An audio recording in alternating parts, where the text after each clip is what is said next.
Welcome back to another video. Today we are having a look at the Fountaine Pajot Astrea 42. If you head over to Fontaine's website, you can see more of the technical specifications of the boat. Just as a point of reference, we are a couple looking to buy a Catamaran to live aboard and manage by ourselves. We are pretty darn inexperienced and over 6 months away from buying, so we focus mainly on livability aspects during these walkthroughs. But if there's anything you would like us to do differently, please leave us a comment and let us know, and please be kind because this is our first time doing this. Also, here are some boats that I found on Yacht World for a point of reference for price of the Fountaine Pajot Astrea 42. Also, we are currently doing a review series of all the boats we saw at Le Grand Mont.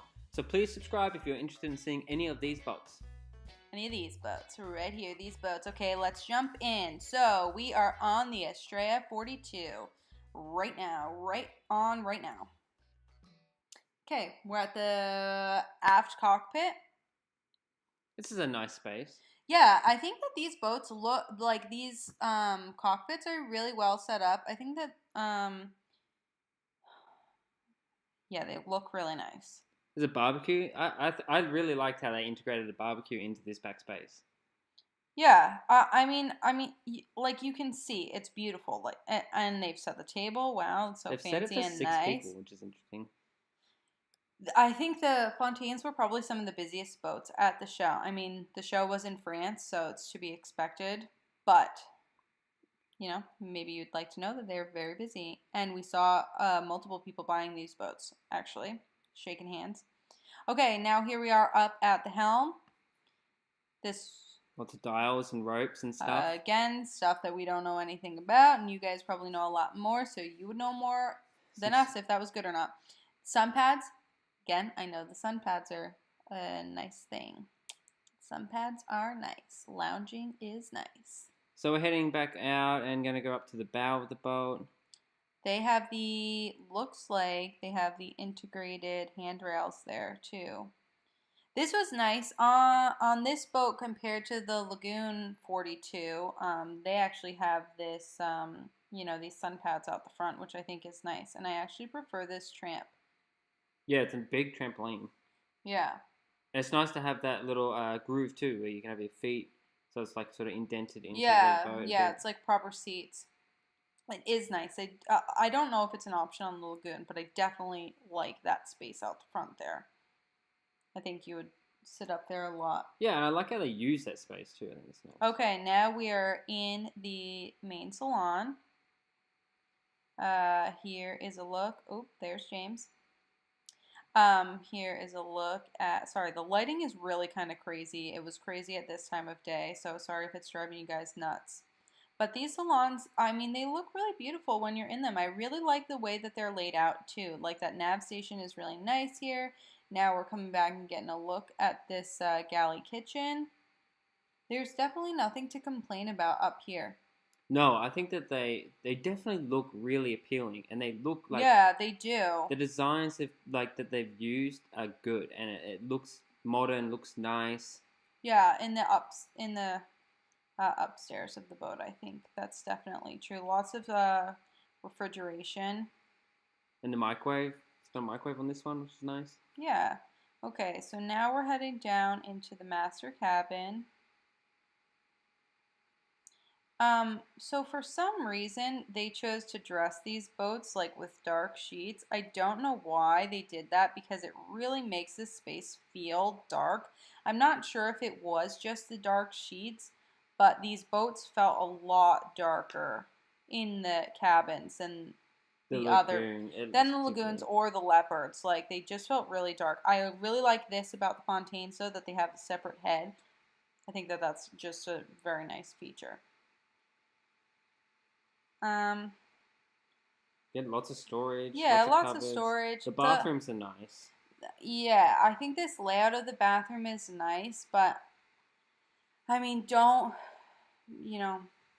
shoot me, but I think that these cabinets look a little dated, like this shiny, glossy finish. Like when you're seeing it in person, I don't know, it looks a little dated to me. The shower's nice though. I mean, they had the same finish in all of their boats, though. I don't know. I'm just not partial to it. Maybe you love it. Who am I to judge? And again, I said this in one of my other videos, but I like when they have a window in that middle bit, which they didn't have here. Okay, so now we're on the guest cabin. Yeah, we're in the Still very guest dark cabins. in these bedrooms. Don't know why exactly, but it feels very dark in there. I like this Jack and Jill shower setup that they have here. I think that this is the best setup. If there's not room for two separate showers, I think the Jack and Jill is the most functional. Yeah, so both bedrooms can get access to the shower from their own bathroom. Yeah, everybody still has their own personal bathroom. Yeah, man, these just really did seem so much darker than the other boats down here, and I don't know if it was the sheets that really did that, or maybe the time of day, or if it really was the boat. I mean, you could see that the windows seemed nice and big, but it was just really dark. And again, maybe that doesn't bother you. Okay, so our final thoughts on the Fountaine Pajot 42.